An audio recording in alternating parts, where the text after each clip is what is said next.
सब उसको दोषी ठहराता, उसको दोषी ठहराता, उसको दोषी ठहराता है। यही काम चल रहा है। अब केवल जो है टैक्स कलेक्शन हो रहा, टैक्स कलेक्शन हो रहा। आरसीपी जी, हाँ भाई, अब आप बात कीजिएगा। हम, अरे भाई, हम नाम लिए ही नहीं है। नाम का लिए? अरे भाई, रिजर्व कमीशन टैक्स, क्या बात कर रहे हैं? नाम हम का लिए? आज नाम नहीं लिए महोदय। कहाँ नाम लिए? RCP tax. आर का मतलब रिजर्व, सी का मतलब कमीशन, और पी का मतलब privilege. Reserve commission privilege tax. Lakh तलवारें बढ़ी आती हो गर्दन की तरफ, लाख तलवारें बढ़ी आती हो गर्दन की तरफ, सर झुकाना नहीं आता तो झुकाएगी। अब हम तो नहीं कहते भाई कि 15 दिन में 100 करोड़ रुपया मेरे पार्टी में आ गया। हाँ, 15 दिन में 100 करोड़ रुपया कहाँ जा रहा है वो तो हम तय नहीं करते। अच्छा चलिए बैठिए ना, बैठिए बैठिए। हाँ, मंत्री बन जाइएगा, बैठिए। समय में 5% का जो विकास दर था, उस समय भारत का जो जीडीपी था महोदय वो 6.5 था। तब भी हम इतने करीब रहते थे। और आज देख लीजिए कितना का गैप है, जो हमने पहले आपको डाटा में बताया। कितना बड़ा गैप होता जा रहा है महोदय।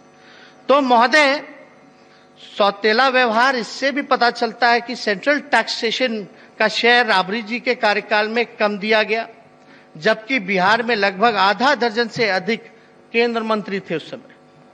आधा दर्जन से भी ज्यादा उस समय केंद्र मंत्री बिहार के थे महोदय। अब थोड़ा उसको हम डिफाइन अगर करें तो आंध्र प्रदेश को 3507 करोड़ 98 और 2000 में मिला, वहीं बिहार को केवल 306 करोड़ रुपए मिला। ये हकीकत है। 2000 से 2003 आंध्र प्रदेश को 9790 करोड़ का सेंट्रल ग्रांट मिला, वहीं बिहार को 4047 करोड़ मिला। सोचिए, 5000 करोड़ कोई और राज्य को ज्यादा मिल रहा। उस समय हम लोगों तो ग्रांट फंड जो था सेंट्रल का वो बहुत कम था, तभी जो है जीडीपी में और 22वें स्थान पे थे। 2002-03 में आंध्र प्रदेश को नेट लोन में भी रुपए 6902 करोड़ रुपए मिला, वहीं बिहार को रुपए 2849 करोड़ मिला। पर कैपिटा सेंट्रल असिस्टेंस में भी 2001 में आंध्र प्रदेश को 626 मिला, वहीं बिहार को रुपए 276 मिला। कितना बड़ा डिफरेंस होता था, कितना पक्षपात होता था उस समय। बिहार का बजट 2005 में, जो बजट का ही लोग आंकड़ा देते हैं कि हम पिछला साल 2018 था, इस बार देखो हम 237 कर दिए, ये इसका हम उत्तर देते हैं कि 2005 में बिहार का बजट 24,000 करोड़ था और भारत का 4,53,000 करोड़ रुपए था। आज 22 में बिहार का बजट 2,37,000 करोड़ है, वहीं भारत का 39,70,000 करोड़ रुपए है महोदय। राजद शासनकाल में 1990 से लेकर 2005 तक जो बजट में लगभग 8 गुना की बढ़ोतरी हुई और 2005 से 20 में भी 8 गुना का बढ़ोतरी हुआ। यानी उस समय भी 8 गुना का बढ़ोतरी हुआ, इस बार भी 8 गुना का बढ़ोतरी हुआ। यानी बजट जो है, आप कह सकते हैं कि समय समय के साथ बढ़ता रहता, उतना ही गुना बढ़ा। तो अपना पीठ थपथपाने का इनको कोई जरूरत नहीं है महोदय। अब बात करें, अपने चेहरे से जो जाहिर हुआ छुपाए कैसे? अपने चेहरे से जो जाहिर हुआ छुपाए कैसे?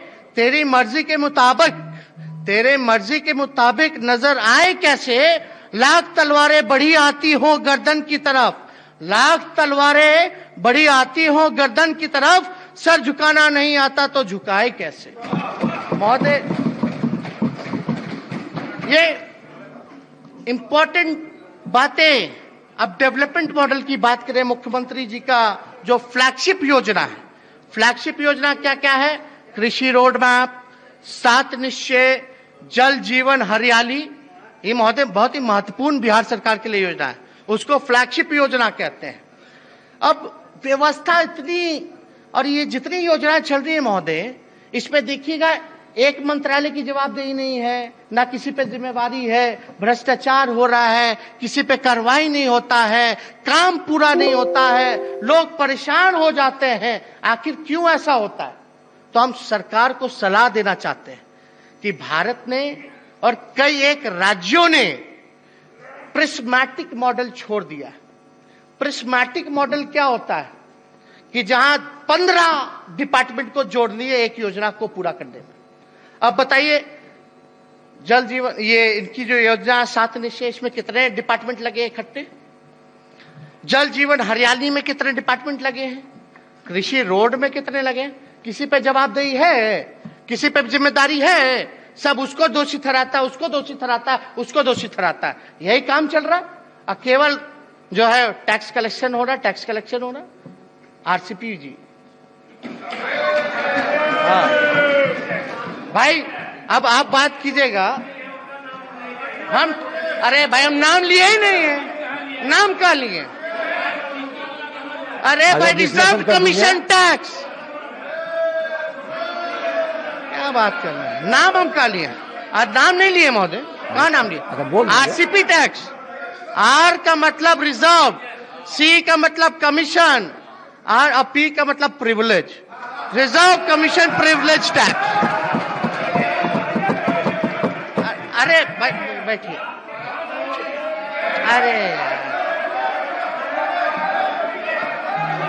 अरे बैठिए ना, आगे बढ़िए, आगे बढ़िए। अब हम तो नहीं कहते भाई कि 15 दिन में 100 करोड़ रुपया मेरे पार्टी में आ गया।